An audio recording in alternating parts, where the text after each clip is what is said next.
চলো জাবার জের পেশ বলো এবং সুকুন বা জাজম। তো সুকুন বা জাজম কার সঙ্গে মিলবে?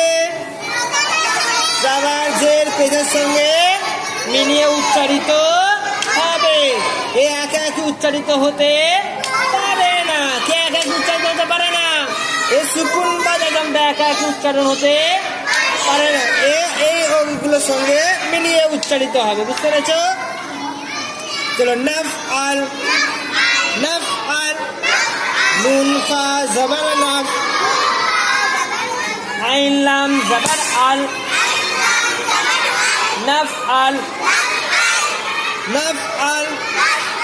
আর নুনে জবর আছে তো ফায়ে কি আছে? সুকুন বা জাজম। তাহলে ফা কি হয়ে যাবে? সাকিন। ফা সাকিন কার সঙ্গে পড়বো? আইনের সঙ্গে না নুনের সঙ্গে?